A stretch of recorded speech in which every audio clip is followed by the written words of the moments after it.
Fala pessoal, imagina que você fica preso em uma nevasca, mas o maior perigo ainda está de olho em você, pois este é o filme Sangue Frio de 2023. Eu sou a F e hoje eu estou com frio, então pega seu casaco e vamos pra história. Em uma pequena cidade do interior estava no inverno, e nesse lugar costumava nevar muito, então a melhor coisa a se fazer é ficar em casa. E nesse lugar existe uma lenda dos nativos, onde aqueles que fazem o mal encontram algo muito pior, pois o guardião da região vai aparecer para se esquentar com o sangue daqueles que fazem o mal. E agora eu te pergunto, se eu não fizer o imposto de renda, eu estou fazendo o bem ou estou fazendo o mal?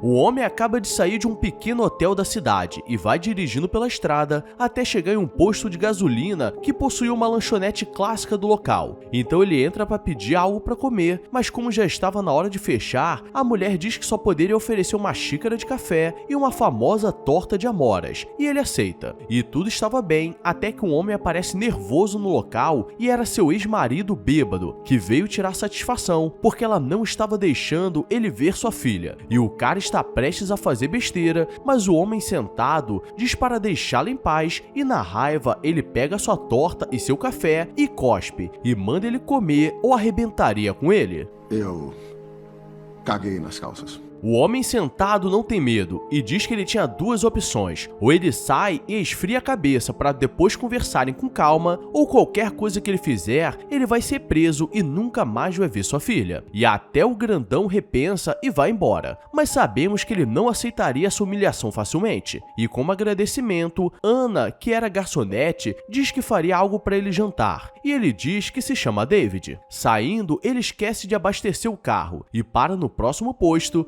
mas o ex-marido estava por perto e ele quer fazer algo, mas passa um carro da polícia e ele fica esperando no canto até ele sair. E assim que ele sai do posto, ele começa a o seguir pela estrada escura e fria e David percebe que estava ferrado, porque ali ninguém o ajudaria. Mas como seu carro é mais rápido, ele acelera o máximo que pode e o despista entrando em uma estrada ao lado e desliga o carro, porque naquela nevasca seria fácil de se esconder e o ex passa direto. E galera, aqui que começa o problema, pois quando ele tenta sair com o carro, ele fica atolado na neve, e ele tenta tirar com as mãos, mas estava muito frio, e naquele ponto não havia sinal, então a melhor coisa a se fazer é esperar a tempestade passar, ou alguém passar para ajudar. Ele fica dentro do carro durante algumas horas, e amanhece, mas como ninguém apareceu, ele precisaria sair para procurar ajuda, e usa um binóculos para olhar o que tinha por perto, e havia uma fumaça ali perto, então poderia ser uma chaminé. E antes de ir, ele abre seu porta-malas e por acaso Ana veio com ele, mas não da forma que imaginávamos. Que porra é essa, marreco?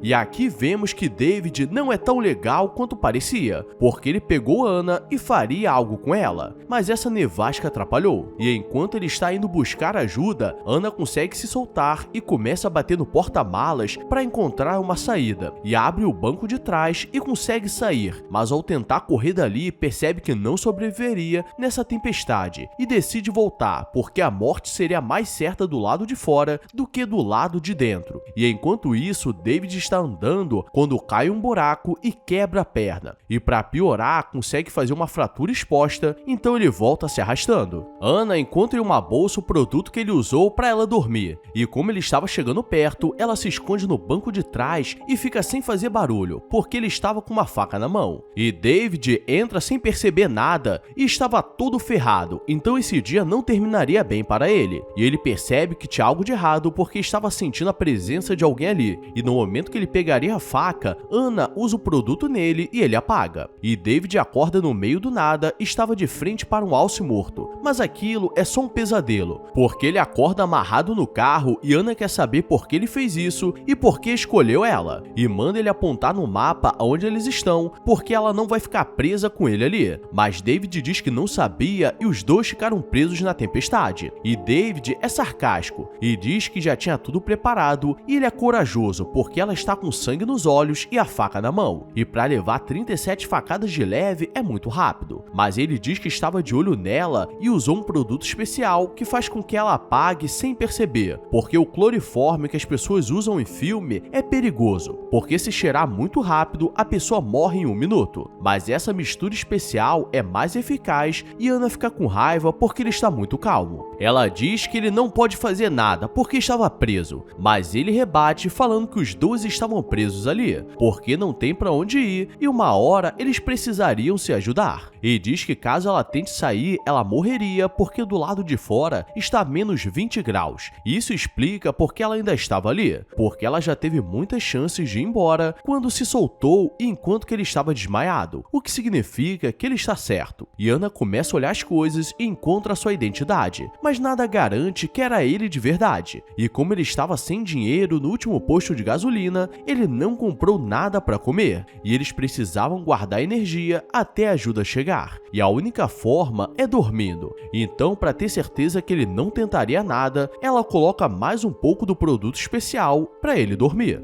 Ele acorda mais uma vez no meio de uma floresta, na frente de um alce, mas dessa vez uma criatura gigante aparece olhando para ele, e ele acorda assustado e Ana pergunta o que uma pessoa como ele sonha para ter medo, porque o medo das pessoas normais é encontrar com pessoas como ele, e já que tudo estava calmo, ela sairia para escorrer o molhado. David aproveita e mesmo com a mão amarrada, ele pega a chave do carro e consegue trancar as portas, mas Ana não deixaria ele sair assim e quebra a janela do carro. Traduzindo, agora os dois estão mais ferrados ainda porque o frio vai entrar nervoso. E como não tem nada para fazer, ela começa a olhar o celular dele e encontra várias fotos e vídeos dela com sua filha, mostrando que ele já estava de olho há muito tempo para saber sua rotina. E ele diz que estava fazendo isso porque é mais fácil escolher as mulheres que não tinham vínculo com ninguém, porque ninguém sentiria falta. O único problema é que ele não contava com seu ex-marido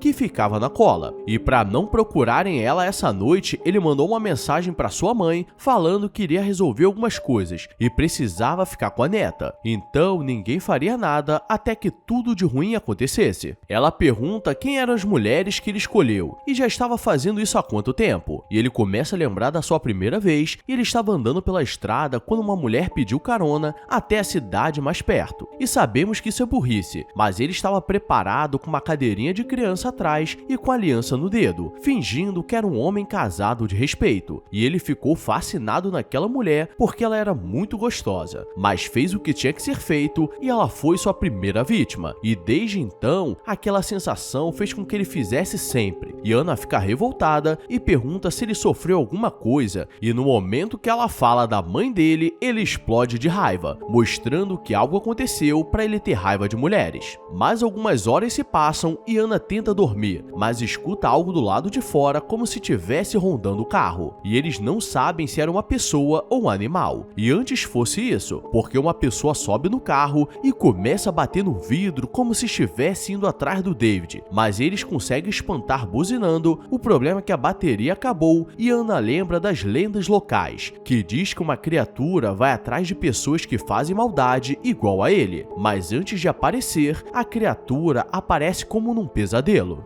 Já avisei que vai dar merda isso. A perna dele já estava ficando preta e mais algumas horas ali ele precisaria amputar. Mas esse é o menor dos problemas, pois algumas horas ali eles não vão sobreviver. E Ana diz que faria algo pelos dois, mas seria só para sobreviver. E fica deitada no seu colo enquanto que os dois congelam. E ele diz que quando era pequeno seu pai bebia muito e uma certa noite ele bateu tanto nele que ele se mijou. E sua mãe não fez nada porque também era uma bêbada. E de tantas coisas ruins acontecerem, ele foi levado para um orfanato. E Ana aproveita que os dois morreriam e conta sua história porque ela vivia com a mãe, mas quando ficou mais velha disse que faria tudo diferente dela. Mas no final repetiu a história e virou mãe solteira com um ex-marido violento. E agora estava ali. E David diz que o frio deixa as pessoas mais frágeis e a fita também, porque ele consegue se soltar e ao invés de se ajudarem, ele tenta dar uma falecida de leve nela. E esse seria seu fim, mas ele vê pela janela um alce se aproximando e lembra dos seus pesadelos, e algo puxa para o lado de fora. E agora ela está sozinha, sabendo que morreria, e olha a foto da sua filha pela última vez e se tranca no porta-malas. Mas no dia seguinte a tempestade acaba e um caminhão que faz a limpeza da estrada aparece, e o homem a encontra no porta-malas. E galera, eu não sei se isso é ter azar ou ter sorte, mas dizem que para você ter sorte, primeiro precisa vir uma desgraça para equilibrar. Então prefiro ficar na minha. E se você sobreviveu até aqui, então deixa sua curtida e se inscreve com o sininho ativado, porque eu sei que você não tem um coração frio. Agora vou nessa. Fui!